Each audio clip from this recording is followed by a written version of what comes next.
today is July 25th, 2018. Okay, so what is codependency? What do we do with it? How to understand it?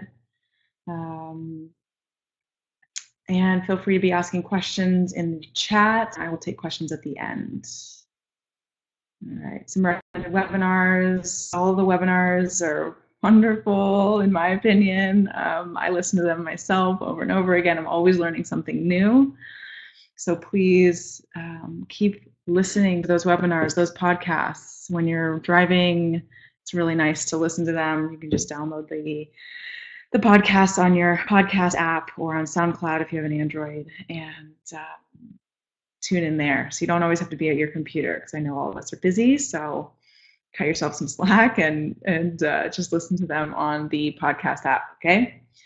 So I'm going to be talking about codependency, how to heal it, what to do with it. It's obviously always more complex, and it's never black and white. So if we can just remember that as a rule of thumb, that nothing about our children, nothing about life is about is that simple. It's a good rule of thumb. So what is codependency anyway? I think we hear this word a lot. I think it's becoming more well known and talked about in especially pop psychology. You know, if you do a Google search, you're going to find a good amount of information on it. So from the coda.org website, I like their definition because I think it applies to not just coda, but what we're doing in AA, what we're doing in NA, a lot of the relational work that we're doing at Evoke with your children, with you guys, and helping you reframe the ways in which you might perceive your relationship with your child, with your spouse, with your partners, whoever. So from coda.org, we welcome you to Codependence Anonymous, a program of recovery from codependence, where each of us may share our experience, strength, and hope in our effort to find freedom where there has been bondage, and peace where there has been turmoil in our relationships with others and ourselves. Okay, so bondage and turmoil are good indicators of maybe some codependency happening, okay? So many of us were raised in families where addictions existed. It doesn't necessarily have to be to substances. This could be just having codependence passed down through generations, or various traumas that have happened, and the ways in which we have tried to manage those childhood woundings can impact our ability to be codependent or have a healthy attachment. Also, another disclaimer here is that we all, in my opinion, we all fall on the spectrum of codependency. It's not like you're either codependent or you're not. I think that because we're human beings, because we attach biologically, we have to understand that we all are going to have some degree of codependence. It just depends on what we define it as and the degrees in which it shows up and how intense or extreme it is, right? So usually the original term of codependence came from families where there was addiction or alcoholism happening. Okay, so in their definition from CODA, many of us were raised in families where addictions existed, and some of us were not. So it doesn't have to always happen like co-occurring with addiction in a family. In either way, we have found that in each of our lives, that codependence is a most deeply rooted compulsive behavior, and that it's born out of our sometimes moderately, right, spectrum, sometimes extremely dysfunctional family systems. And we have each experienced in our own ways the painful trauma of the emptiness of our childhood and relationships throughout our lives. So we're going to talk more about that emptiness, but from the flip side of it, in terms of building a sense of self as a way to heal from these patterns of codependency, okay? So we attempted to use others, whether it be our partners, our friends, or even our children, many of us are codependent with our children or our parents, as our sole source of identity, value, and well-being. And as a way of trying to restore within us the emotional losses of our childhood. So what they're saying is using somebody else as a way to fill ourselves up from the things or the ways in which we didn't get our needs met in childhood. Okay, So if you've been to a parent workshop, you'll have seen the perfect parent myth. There's also a podcast on it, so go back and review that. I always like to remind parents that this is not about being perfect. It's about knowing yourself as a means to then know your child. Okay, so when we are codependent, usually that there's something that was missing inside from our childhood that we are then looking to others to fulfill. Okay, so our histories may include other powerful addictions, which at times we have used to cope with our codependence, right? So then we could bring in other maladaptive coping strategies to help us manage the pain of codependency, because it really is painful. Okay. So we're going to go through some of the signs of codependency. And rather than just overwhelm you with all of the signs and symptoms, we're going to go through the different categories and then the ways in which we can think about it differently, so that we can feel some hope as we go. Okay, I think sometimes when we're doing this work, when our children are at Evoke, when we're looking at ourselves, it can feel overwhelming or like a hill without end. There's no light at the end of the tunnel. And we have to remember that there is healing happens gradually over time.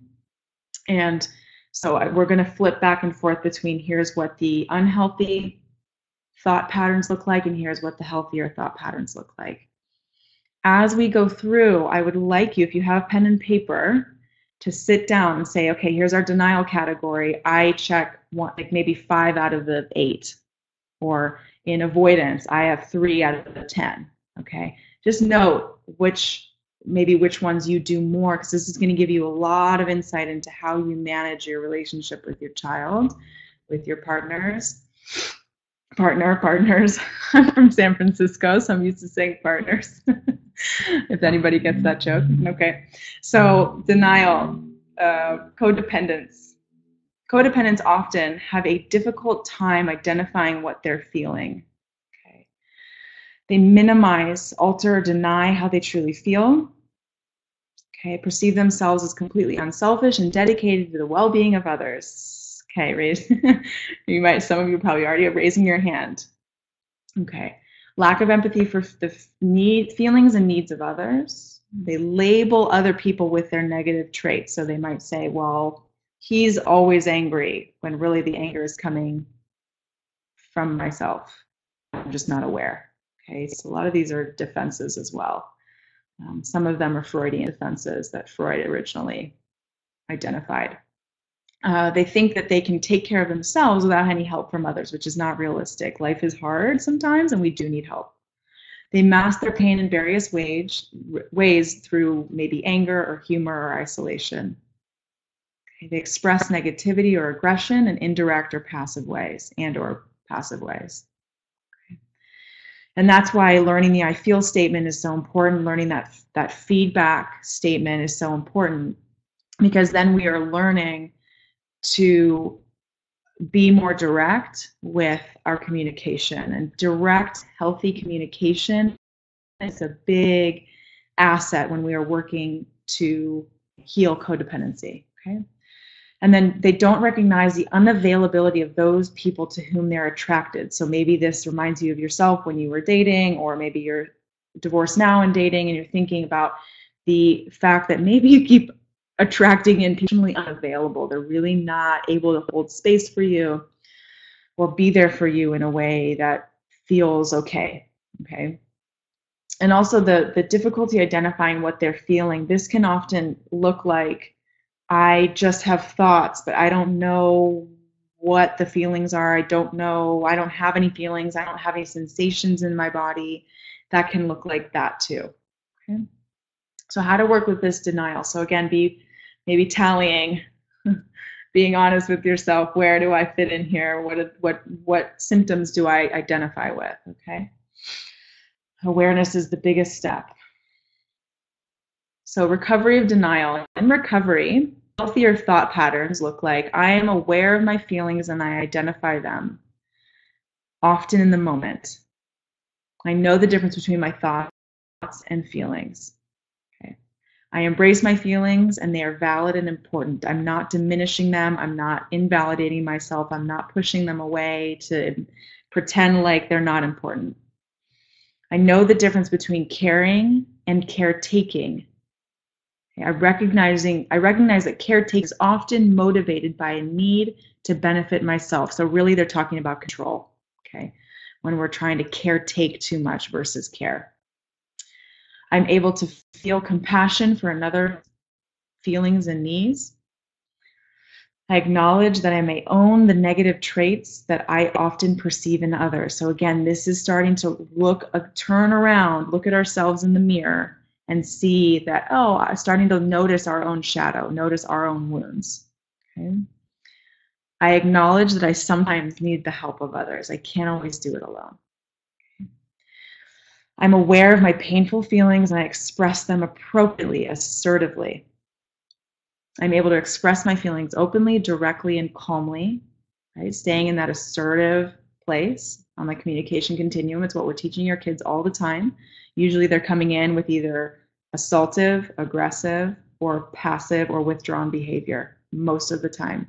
So when we can all learn how to communicate from the middle of that spectrum in a nonviolent way, and again, Nonviolent Communication is a wonderful book to read about this topic. Okay, I am able to express my feelings openly, directly, and calmly. I'm able to self-regulate even my emotions. I'm able to take space if I'm feeling dysregulated, angry, stressed, irritated. Something that I was teaching parents at the parent workshop this weekend, something that Brad Reedy taught me in my work with him, is that if I'm feeling anything other than open, curious, compassionate, and not knowing. Some of those are kind of the same. So open and not knowing, curious and compassionate, it's my stuff, right? So if I'm feeling anything other than those things, I need to take some space and go figure it out with myself. Figure out what is the wound that's being triggered, what's happening inside of me that's hard for me to show up for this person right now. Okay? And this is all about capacity and our capacity to be with other people in a healthy way, emotionally. Okay. I pursue intimate relationships only with others who want and are able to engage in healthy and loving relationships. Okay, that's a whole other webinar. All right. Low self-esteem, another hallmark of codependency. We are in the low self-esteem category, and you could fall into many categories here. You have different traits in different places, okay? I have difficulty making decisions. They judge what they think, say, or do harshly as never good enough, judging ourselves. We're embarrassed to receive recognition, praise, or gifts. We value others' approval of our thinking, feelings, and behavior over our own. Okay, so valuing other people's approval over our own approval of ourselves. We don't perceive ourselves as lovable or worthwhile people. We seek recognition and praise to overcome feeling less than. So it's looking for external validation to feel okay about the fact that I actually don't feel okay. Okay. We have difficulty admitting when we've made a mistake. We have the need to appear to be right in the eyes of others and may even lie to look good. Okay. We're unable to identify, ask for what we want and need. Perceive ourselves as superior to others. Again, as an overcompensation, not feeling good enough. Look to others to provide our sense of safety in the world emotionally. Have difficulty getting started, meeting deadlines, completing projects, and have trouble setting healthy priorities and boundaries. Recovery from low self-esteem. I trust my ability to make effective decisions. Okay. Also, you feel free to be taking pictures of the recovery slides. I think it's important to these are almost like affirmations that you can say every day to yourself as a way of working through some of these limiting beliefs, really. So I trust my ability to make effective decisions. I accept myself as I am, all my imperfections, and with all my perfection. Okay, I emphasize progress over perfection. If you want to watch an interesting take on that, you can Google the CEO of Spanx. Her dad would ask her things that she had failed at every week. Oops. Coming back here. Okay. So she talks about that and how her dad emphasized, what did you fail at this week? And it helped her get comfortable with making mistakes and trying new things. And actually the failure ended up being not trying. Now she runs a multi-million or billion-dollar company. Okay. I feel appropriately worthy of the recognition, praise, or gifts that I receive. I value the opinions of those I trust. However, without needing to gain their approval, I have confidence in myself. Right? I recognize myself as being lovable and valuable. I seek my own approval first, and then I examine my motivations carefully when I seek approval from others. I continue to take personal inventory, and when I am wrong, I promptly admit it. Really powerful exercise that you can do with your kids. They're still really mad at you, if you guys are still working, they're in the earlier stages of their treatment, is to say, find something that you can say sorry for. And multiple kids in my group this week have big turnarounds simply because parents said, I'm really sorry. I didn't know what to do. I don't always know what to do. I made a mistake. This might not be the absolute best decision, and I'm doing the best that I can. So that indicates a strong, healthy sense of self from you to be able to admit when you're wrong. And just by doing that, or when you might have made a mistake, it could be the smallest thing, you guys. It doesn't have to be that you failed them completely in their life. It doesn't have that. It could be the smallest thing. And it indicates and shows as an example of how they can then take ownership of their own lives and what healthy self-esteem looks like as well. Okay. Compliance, another category here of codependence. They're extremely loyal, remaining in harmful situations too long. You see this a lot with alcoholism or intense rage or abuse, like one spouse is protecting another spouse, okay? Or they're staying too long in a relationship that doesn't serve them. Compromise their own values and integrity to avoid rejection or anger. Okay, an example of this is something that I did, that I figured out that I could do when I was a kid, because my parents were stressed, there was chaos at home, and I had figured out, because I was emotionally attuned, or I somehow developed pretty strong emotional attunement to be able to sense into somebody else's state, into their emotions. I could tell, I could be upstairs and I could know that by the way that my mom came in and out of the house, by the way the door either slammed or didn't, or the way the door opened or closed, it could have been more subtle than slamming, what kind of night it was going to be. And I knew then, what I figured out anyway, especially as an oldest child, eldest children will try to do the best that they can, and be really good. Okay. So as the oldest child, I figured out that if I was really good and put my needs aside and showed up for my parents, that maybe they would give me what I needed. Maybe they would be less stressed. They would be less angry. Okay. And they've since done their own work. I'm not saying the family system is perfect. They're never perfect. And that's a state of codependence there that I've had to work on for a long time. And it's shown up in my adulthood. Okay, so that takes work. All these things take work. So that's an example of compromising our own values and integrity to avoid rejection or anger. We put aside our own interests in order to do what others want. We're hypervigilant. Again, this was me, going back to that example. Hypervigilant regarding the feelings of others, and we take on those feelings. So we're kind of like a sponge. We're a little too energetically or emotionally permeable, and we take in everybody's stuff. Okay, we're afraid to express our beliefs, feelings, opinions when they differ from those of others. Okay, because maybe there wasn't space for them. There's not enough space at home for difference of opinion, of feelings, of perspective, that can feel really scary, that can feel really unsafe. And then everybody kind of comes together in this homogenous blob. And we'll see this in the groups, okay? They'll come together and nobody wants to rock the boat. Nobody wants to disagree with one another because there's not enough of a sense of self to feel okay with conflict, with disagreement. Okay? So as we build our sense of self, that difference feels better. It feels okay.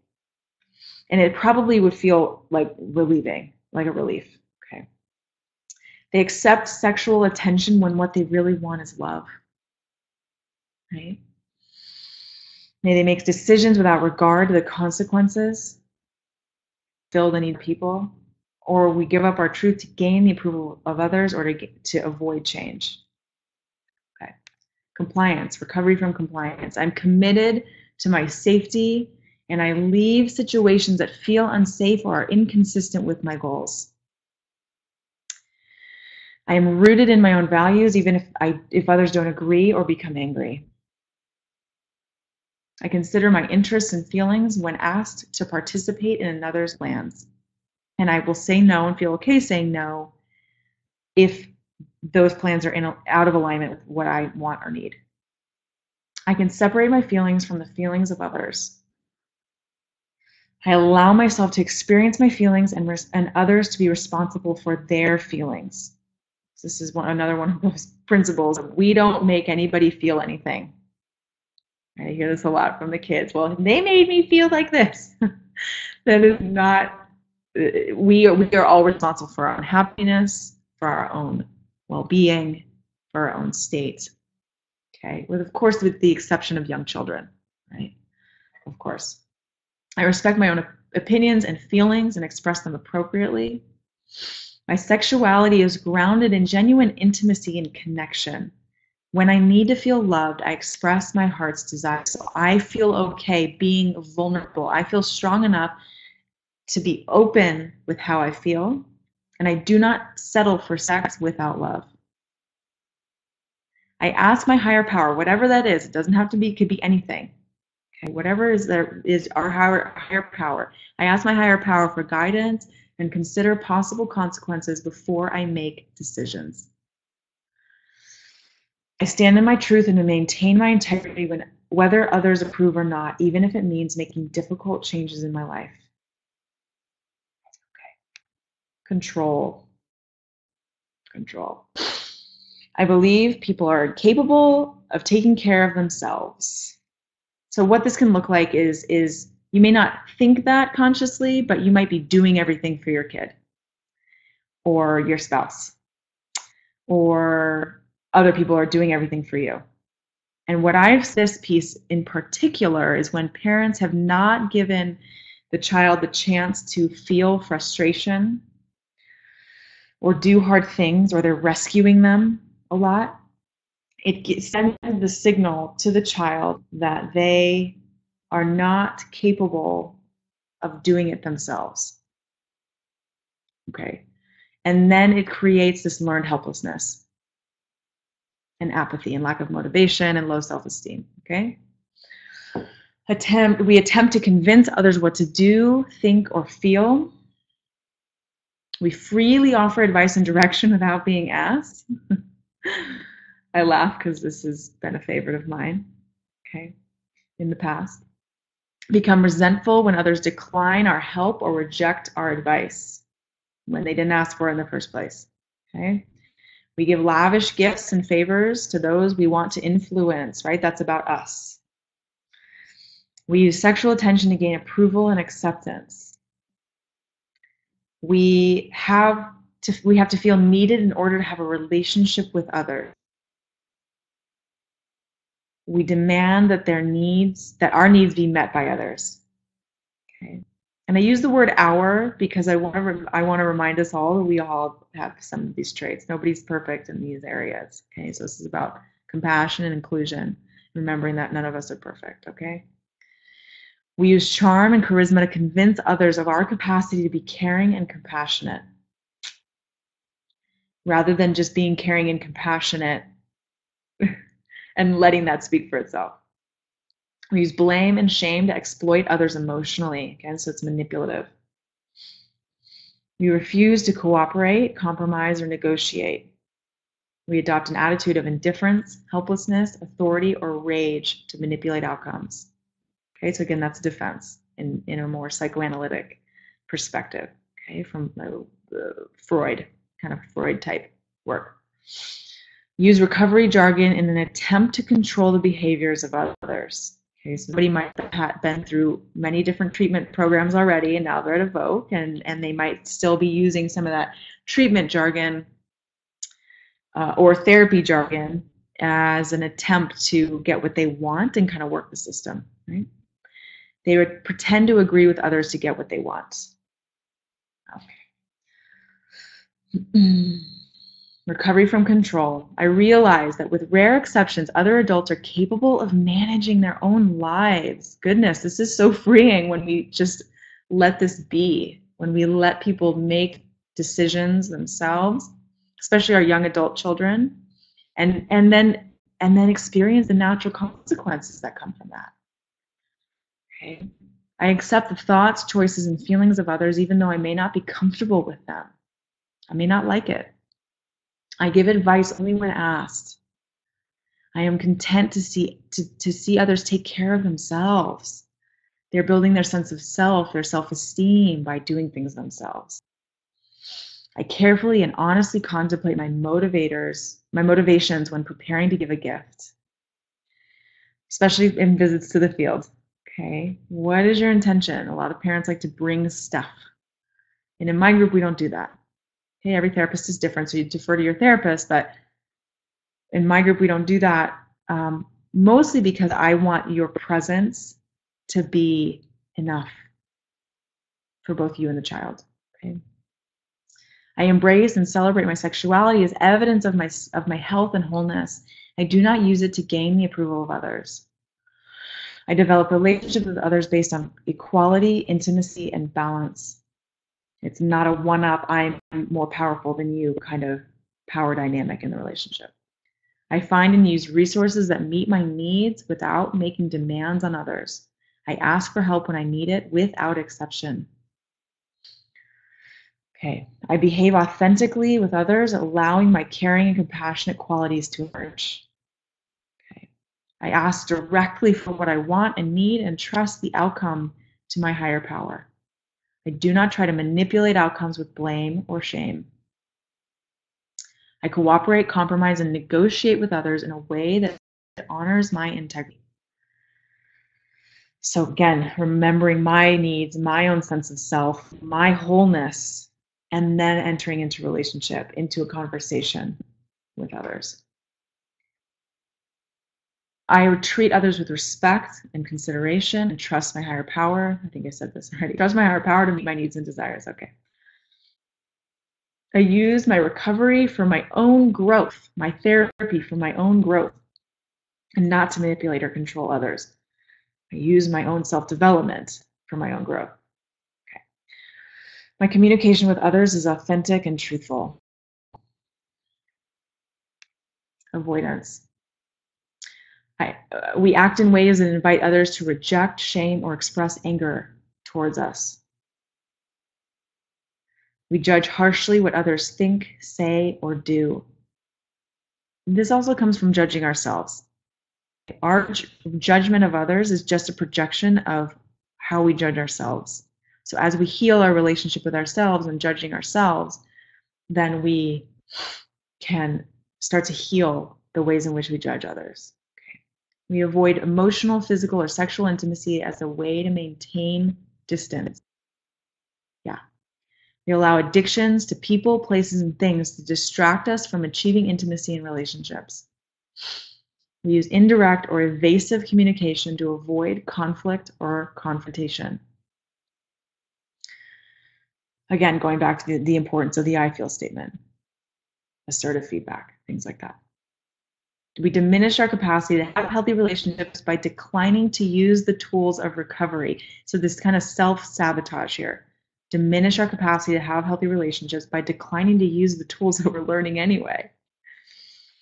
Okay? Suppress our feelings or needs to avoid feeling vulnerable. Pull people towards us, but then when they get close, we push them away. And if you want more on that, you can go back to my webinar from 2 weeks ago. It should be in the parent portal and on YouTube. All right. That's more of an attachment.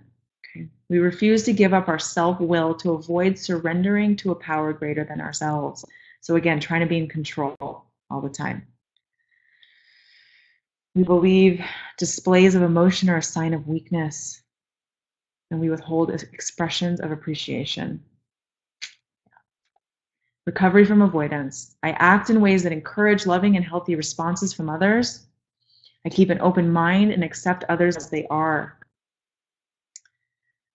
I engage in emotional, physical, or sexual intimacy when it's healthy and appropriate for me.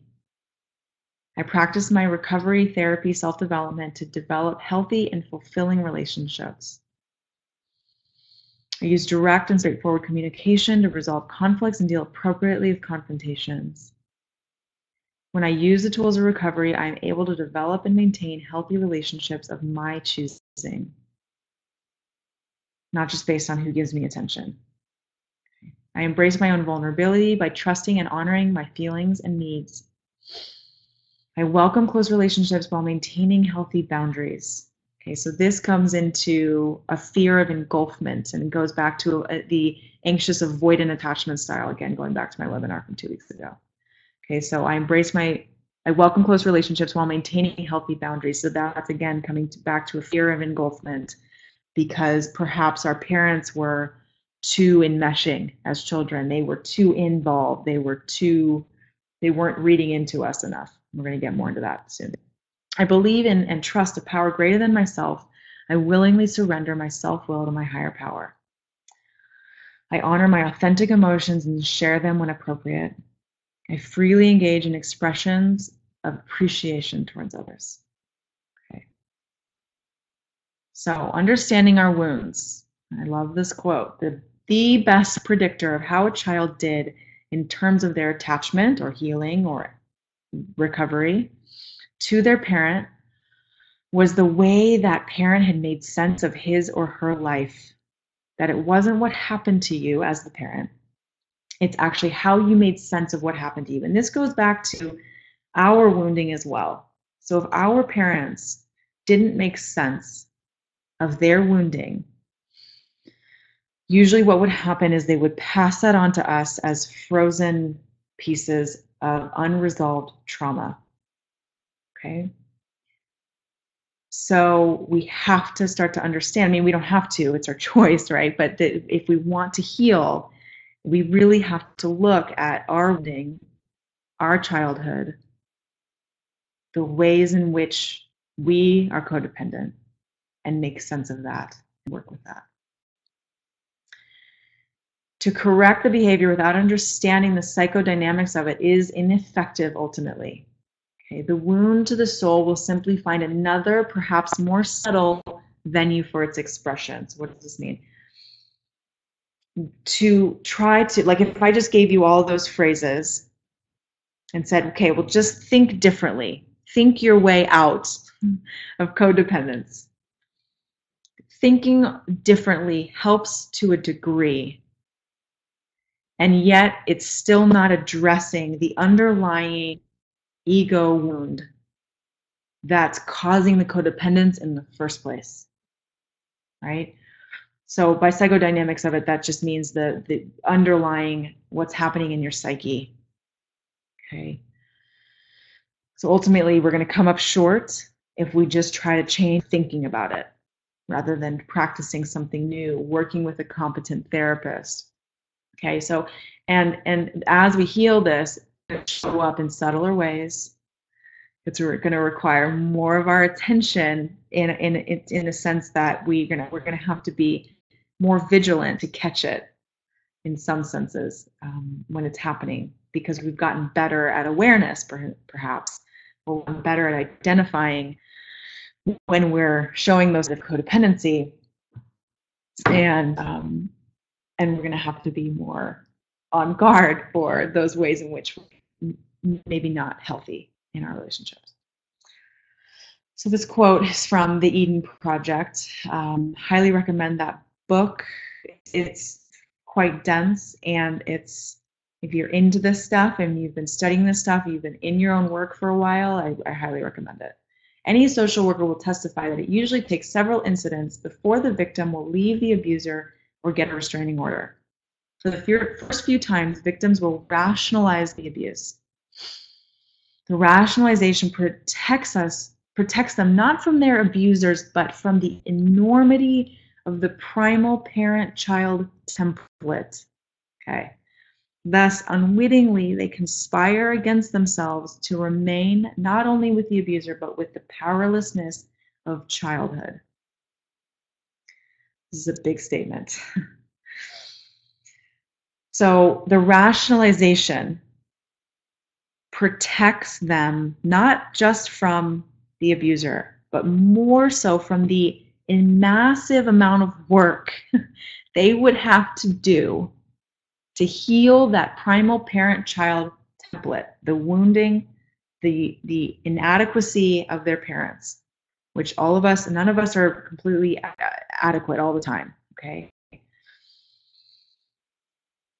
In order for us to heal that, right? So we are actually, when we are defending our codependency or our addiction or any of the things that we do that are maladaptive, it's actually because the work to heal it feels more daunting than the pain they're experiencing in the present moment because of it. Okay, questions, let me know, because I think we have to really sit with that piece. Okay. Thus, unwittingly, they conspire against themselves, so the self-sabotage happens, not only with the abuser, but with the powerless. They conspire against themselves to remain not only the abuser, but with the powerlessness of childhood. So they're giving their power away so that they don't have to necessarily look, or we don't necessarily have to look at how powerless or sad or angry we might feel about what happened in our childhood. Okay, so this is similar to that dynamic of Stockholm syndrome where the victim feels so powerless, it's easier to identify with their abuser than to fight the intense powerlessness. Okay. So if the child felt powerless in the face of the other, usually the parent, who was their source of well-being, and this is the example that goes back to my example of my childhood, they felt so powerless in the face of the other, so they learn to be pleasing, mollifying, or overly responsible for the well-being of others. Okay, so this is codependence and an anxiety management strategy. So it's adaptive in some ways. They're trying to get their needs met. We are all trying to just get our needs met, right? And so we subconsciously think that if I'm responsive to the needs of others or the other, then maybe they'll be there for me, right? So what happens though is we develop these codependent traits as an adaptive strategy, but then they don't get healed and we take them with us into our adolescence and adulthood and into our parenting, okay? So the child is trying to reduce anxiety and heal the parents, which of course they can't do, right? It's not their job to heal their parent. It's not our job to heal our parents, right? So they felt so powerless in childhood that they use power and control now as a way to manage that feeling of powerlessness. Okay, so maybe they're high functioning, or they're high performing, or maybe this is you, or controlling of their environments and others. And then they bury or sacrifice their own budding personality and sense of self in the process, thereby repeating this pattern. Okay. So then again, this template becomes our template for adult relationships. So we're going to take this mold and we're going to apply it to each of our adult relationships until we heal this wound. Okay, I like to joke that this is why we might have dated many different people, but in different bodies. The same person, but in different bodies. Okay. So if you've had that experience of like, why do I dated a lot, or maybe my child keeps dating the same person in a different body, it's because of this wounding, this template that's there, and they're trying to find healing, and the thing's going to keep coming up, the wound will keep coming up until we pay attention and until we heal it. Okay, the psyche, the mind is always trying to heal itself. Okay. So how to truly love. Consider the courage of those truly willing to look within and own what they find. This is also from the Eden Project. Okay, so when we are in treatment, when your child's in treatment, when you're in treatment, what we are doing, one way of looking at it, is that we are building ego strength. And what I mean by this is all the defenses that we have, that we've exhibited, like all the things, all these codependent traits, or all the ways in which we protect ourselves from the thing that feels painful. Okay, this can look like addiction, this can look like control, this can look like always going to anger, this can look like all sorts of things, sexually acting out, verbally acting out, all the ways that probably all the things you can think of that your child is with us at Evoke for, right? What we're doing is, if you imagine a building that's got a shaky foundation, maybe some of the bricks weren't laid right, the cement didn't dry all the way, maybe the wood's kind of rotting out from the bottom because of some trauma. So there's some wounding, there's something's happening there that's compromising the foundation of their psyche. And what we're doing at Evoke with all these tools, and in psychotherapy in general, in self-work in general, is we are building scaffolds around the building such that we can we'll lift the building completely and rebuild that foundation. Or maybe it's higher up in the structure. Maybe your child wounding or your wounding happened in the last couple of years or 6 months. So then that's more of a roofing problem. A little easier to fix than a foundation problem. Foundation problems are going to be like, maybe they're neurotypical, right? That's harder to manage. It's challenging to deal with that, and that's going to be a lifelong struggle and need for help, right? Or maybe there's a personality disorder or some kind of disorganization in the personality in general. Okay, so it can look like a lot of things. So when we're building ego structure, it's like we're building this scaffolding, putting lots of support under your child in the form of structure, of emotional safety, of lots of opportunity for therapy and growth and work, right? Of a balanced diet. And we are building them up, helping them their self-esteem, so that we can start to peel back. And also the ego wounding, or the ego, building the ego strength, comes from healing wounds as well, or healing trauma. And then these scaffolds, which we could also think about as defenses, okay, another way of looking at the scaffolding, those other behaviors, maybe the addictive behaviors, the codependence, or those things are going to start to fall away naturally, because we're not going to need it to protect so much. Okay, so if we can think of all of these maladaptive behaviors as cry for help, as a way in which we've protected ourselves, that our child has protected themselves, then we can start to understand and have more compassion for why they were doing these, what we might have thought is crazy things, or behaving in these ways that we just can't understand. Or ourselves, maybe we're like, why do I do that compulsive thing? Okay, it's all related to codependency. It's all kind of interwoven, it's all connected, right? So how to truly love, we're building that self, that ego structure, and this is really the key here, and that's why your own psychotherapy is so important as a parent, right? That parallel process is so important. So Carl Jung, who, when he was studying himself, always felt humbled. So know that into your work. When we study ourselves, we are constantly humbled, and I know this from my own work. right? And what I say is that every therapist needs to have a therapist, or else they're not really walking their talk, right? When we study ourselves, we are constantly humbled by what we find, and it's hard, and it's the most rewarding work that we can do. Right? So know that it's going to be painful. We're maybe sometimes we're pulling scaffold, the defenses off before we might feel ready. Evoke probably felt that way, right?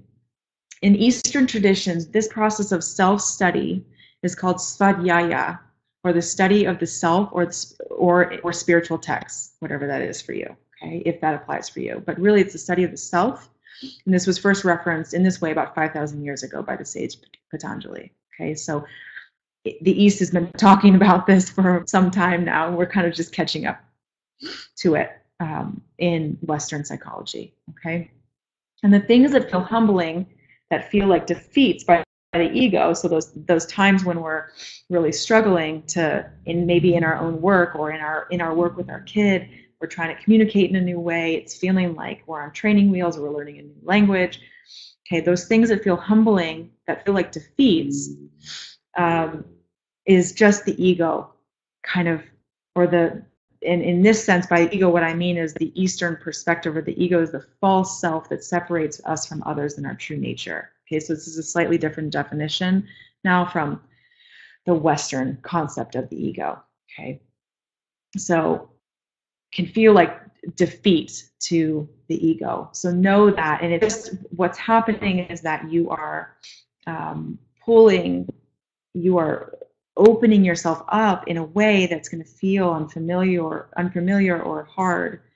And the more ego strength you build, the more courage you find, the more you're going to be able to show up for yourself, for your kid, for your work, for your partner, and for life in general. Okay. So when we enter the therapist's office, I put office in quotes because my office is in a national forest, right? These defensive strategies aren't working anymore. When we show up to therapy, it's because these strategies aren't working. They probably worked for us when we were a kid. Okay. And yet, as we develop into adults, they're not really needed, but we're still holding on to them like 4 suitcases that are way over their weight limit, right, at the airport. So we're finding ourselves making poor choices despite our best intentions, and here we are together at Evoke, or in your work with your therapist. Okay, so going back to this piece about separation, I think this is often what's happening. This is an art installation from a festival called Burning Man, if any of you have heard of that. I did not take this picture, but I love it because it's a representation of this adult self. So it's a picture of 2 adult wire figures, have their backs to each other, they're hunched over. So this is for our podcast listeners now.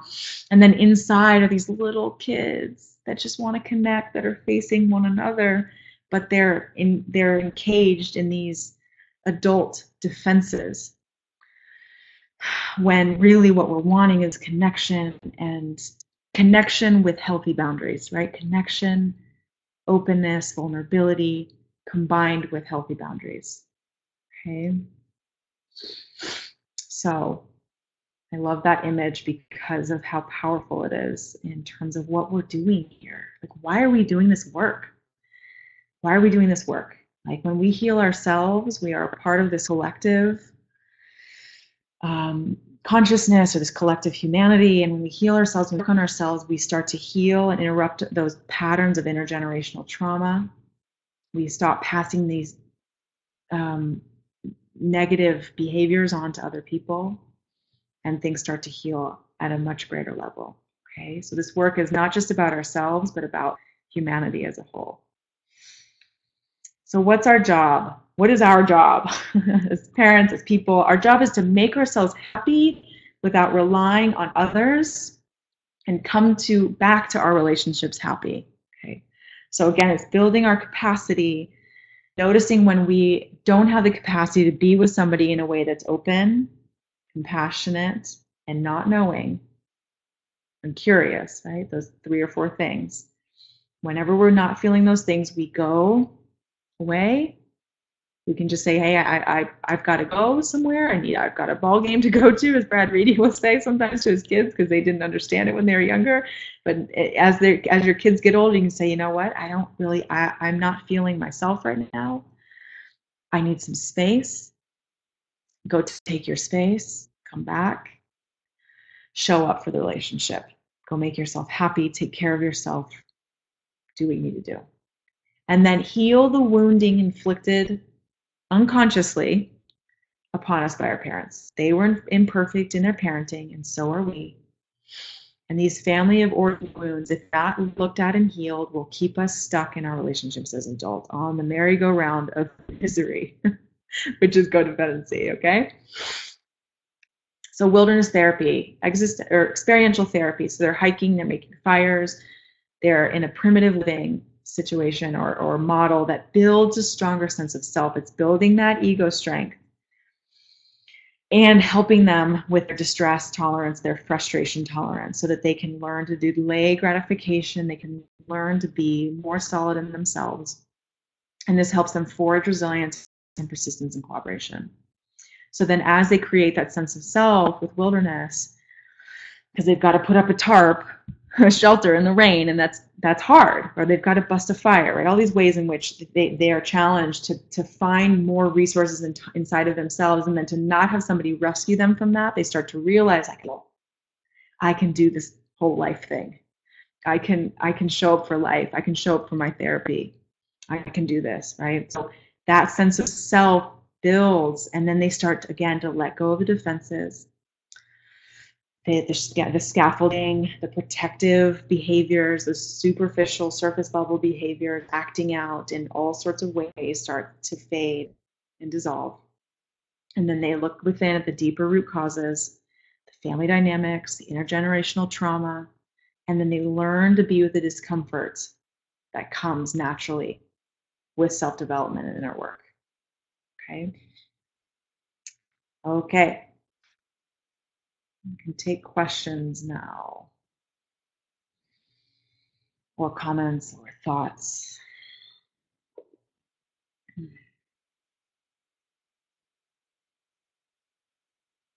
Okay. See, I'm scrolling over here. All right. Private chat. Okay. So observing this, I'm filled with sadness. You can hear the cats in the background. Letting go of control here. Observing this, I'm filled with sadness, feelings of hopelessness and frustration in all my relationships except with my children. I am not codependent, so I'm extremely uncomfortable with how enmeshed I still am with my son and how our interactions are so rife with triggers that it feels like a field of landmines. Do you have any suggestions about how to tolerate this distress? Yeah, I understand cognitive all the processes at work in codependency, but I still have trouble at the visceral emotional level with applying them. Absolutely. Absolutely. So much awareness in this. Thank you for sharing this. Where do we start with this? I love that you're differentiating. So look, she's different, or he, I'm not sure who it is, differentiating between their thoughts and their feelings, saying, I understand cognitively the processes of codependence, but how do I deal with this at a visceral level? Okay. So I practice a form of psychotherapy called somatic experiencing. And it helps us get in touch with what's called a felt sense. A felt sense is what you notice, the sensations in your body, the feelings of aliveness, how emotions are processing or happening in your body. Any kind of practice that you can find, whether it's yoga, meditation, finding a somatic experiencing practitioner. If you go to traumahealing.org, that you can go to find a practitioner and find a practitioner in your area. They're going to work in a very specific way to help you connect to your body and get a sense of how does it feel to go towards this distress, because really what you're saying is this distress feels intolerable for me because it's probably coupled with some kind of traumatic or overwhelming experience, right? So helping you go toward that experience, helping it resolve, which they would help you do, and then go back towards that feeling of what feels good. So part of it is resourcing yourself. And by that, I mean taking care of yourself. Again, connecting with your body and learning some mindfulness tools so that as you are moving through these stages, you can just be with that discomfort. And it is that is the hardest work of this. It's easy to understand what's going on here and to start to try to work with our thoughts. But if we're so overwhelmed by the distress that comes up with this, that's where self-compassion comes in, right? The fact that you are noticing that you're aware of the distress and it's really hard for you says a lot about you, okay? I hope that helps. Okay, do you have some everyday strategies you encourage when the daily challenges and delayed gratification are removed back in our daily communities? Okay, some everyday strategies like for your child when the delayed gratification and daily challenges are removed. Yeah, I would notice your own response. Notice your own reaction to when your child's having a hard time, because you're going to have some of these things come up every day. So like whenever your child comes home is hard because there's less support. So from what I understand from the question, it's like when we don't have those opportunities to help our child, then how do we create those? I think life's going to create them for them. It's more about your response to your child when those things happen. Do you try to solve the problem? Do you try and pull out this code? You can go to coda.org and find a PDF of the codependent traits and then the recovery patterns as well, and print it out, put it on your fridge, look at it, and maybe just fold back the part about the part that's just be looking at the recovery piece, to be focusing on recovery, but noticing like, oh, I do this with my kid. This is the assignment for pretty much all my kids in my group this week, is to what is your tendency, and then notice the ways that you're wanting to step in for your child or step in for your partner, your spouse, and let them experience that without rescuing them, right? I hope that helps. Okay. Who is the author of the Eden Project? I see several different ones on Amazon. James Hollis. The Eden Project, In Search of the Magical Other. So it's dense, it's short, and in my opinion, really interesting. This reminds me of a Hindu quote that I like to consider. The questioner asks, how are we to treat others? Ramana Maharishi said, there are no others. Yes, there are no others.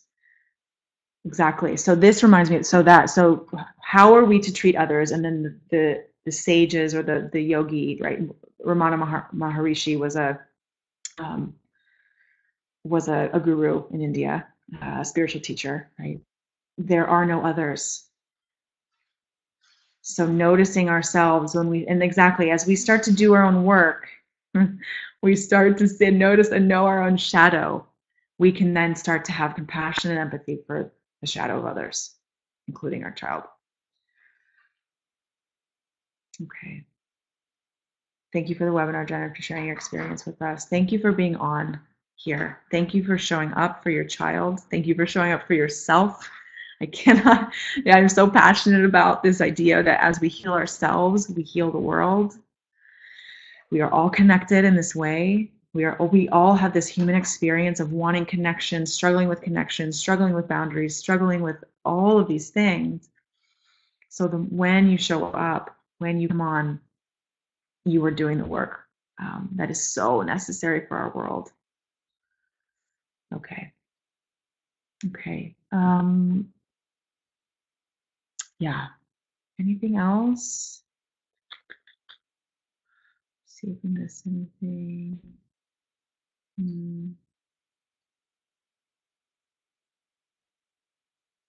Okay. I'm working very hard and learning so much.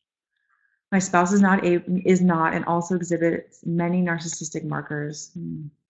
It's getting increasingly difficult. I feel more and more alone in my marriage. And the more that I realize what has happened, the more that I realize what has happened and continue to realize that. Yeah, that's the thing, is both spouses have to be on have the same project of making themselves happy and then coming to the marriage happy. So it's really hard when they don't. Also, the definition of codependency in the general population is not as broad as evokes, and I find this frustrating. Also, as others don't see the grandiose way codependency is exhibited at home sometimes. Yeah, absolutely. It's so easy just to kind of hop on Google and work with this kind of cognitively, or read Psychology Today. Not that there's anything wrong with Psychology Today, but it's definitely like a condensed version, kind of the Reader's Digest version. And when we really do our own work, it's so much expansive and challenging and humbling. So my heart is with you. I know. I mean, please keep taking care of yourself in that situation with your marriage and what you might need. And yes, yeah, the general population and the pop psychology sort of definition of codependency is not where I would like it to be either. Okay.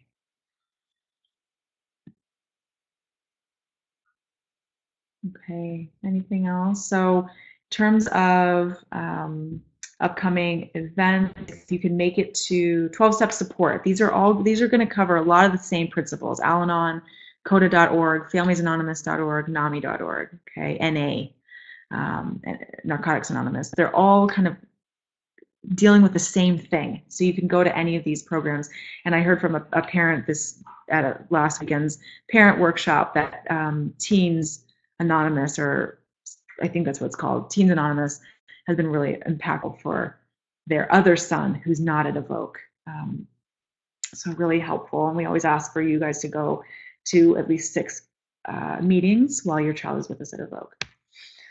Social media, again, podcasts, it's on the iPhone and on Apple iOS devices and on the podcast app. Android devices, you're going to want to download the SoundCloud app. Listen while you're driving, while you're exercising, while you're taking care of yourself. I do a lot of that self-development work, listening to audiobooks and things like that while I'm doing my self-care. Computer, go to soundcloud.com, search Evoke Therapy Programs. Twitter and Instagram, Evoke Therapy. If you want to connect with me on Instagram, my name's Jenna Pacelli, or any of the social media sites. I'm happy. I do a lot of this work as well. I talk about similar things, and happy to connect with you there as well. Facebook, search Evoke Therapy Programs. Find the Evoke Family Foundation on Facebook if you want to donate to help other people who can't afford treatment. And then the Evoke Therapy blog for more articles from all of our clinicians at Evoke. Intensives, the August 15th to the 19th, Finding You in Park City, that looks like it is full. Finding You in October is open, October 7th to the 21st. Finding You November 7th to the 11th, and December 5th to the 9th. Coming soon, an alumni intensive for those who are graduates of Evoke that are 18 and older. We can customize family intensives for you all. And then there are professional growth workshops as well for women, September 9th to the 11th, and men July 8th to the 10th, so that passed. Okay, and if you want to learn more about those, you can email us at intensives@evoketherapy.com. All right, and Finding You 2 is also coming up October 10th to the 14th. Parent support groups. I was just in Chicago last week. Thanks to all of you who came. It was wonderful to see you. In New York City, August 6th. In Los Angeles, August 26th, the Bay Area, August 27th. Email melanie@evoketherapy.com to RSVP for those. And those are really powerful. The more support you can get from other parent families, the better. Parent workshops, really powerful to connect with other parents. Entrada, August 11th to the 12th. Cascade, September 22nd to the 23rd. This can usually be coupled with an in-field visit if your therapist feels it's appropriate for your child and your family at that time. Okay, so contact Gail at Evoke Therapy to RSVP for those workshops. Pursuits, it's like therapy light or adventure therapy, outdoor adventure trips that can be customized. All right. And the next webinar is Friday, August 3rd at 7 Mountain Time. And it's all about acceptance and commitment therapy with John Tobias, who's another one of our clinicians down in Entrada. He's wonderful. Okay. See you soon. Thank you so much for being on, and I will connect with you soon. Bye.